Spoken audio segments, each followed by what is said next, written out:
company is not a small mom and pop operation, but we're not one of the big multinationals either. Our headquarters has always been in Baltimore. It's where our largest operation center is, in Baltimore. But we also have an air freight operation at BWI. We have an air freight operation at Dulles Airport in Washington. We also have an office in Norfolk, Virginia.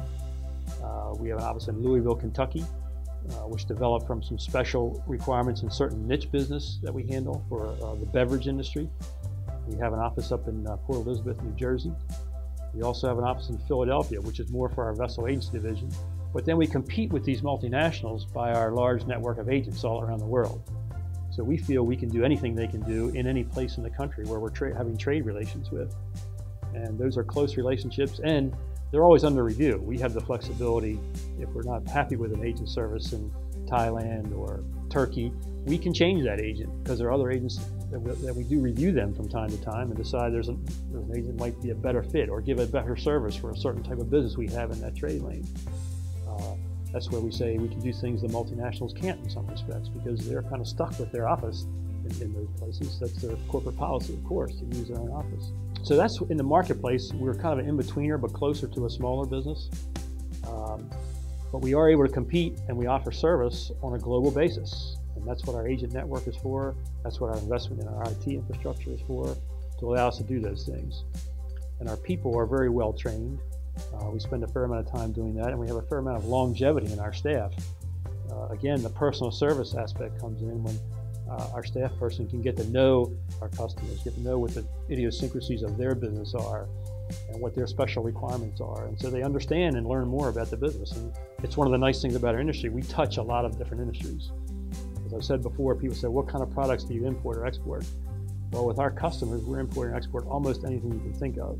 We talk about our air freight shipments of a small box on wet ice of human eye tissue that we need to get to a hospital in Saudi Arabia as soon as possible for eye transplant, up to and including a shipload of 70,000 tons of coal that might be being exported to a steel mill or to a utility, and everything in between.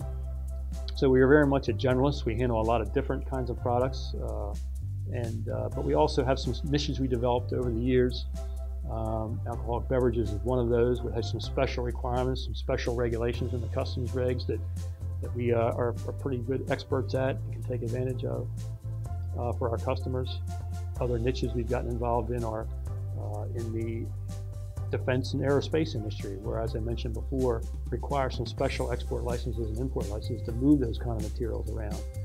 You got to know the regulations on where you can and cannot send those kind of products to help our customers be compliant. We also do some work in the fine arts and antiques area still, a very specialized area. The agricultural area, we do some exporting of some agricultural products that require some special handling. We also do some imports of some food products, frozen seafood that comes from around the world. One of our niches is in the relief agency, disaster relief and disaster recovery. For example, we do some work for some government agencies that have to provide relief goods, places like Africa that are sometimes hard to get product to. We've also had some customers, like a government contractor, who has some very specially designed and equipped deep sea gear that does work for the Navy, but also other private commercial situations.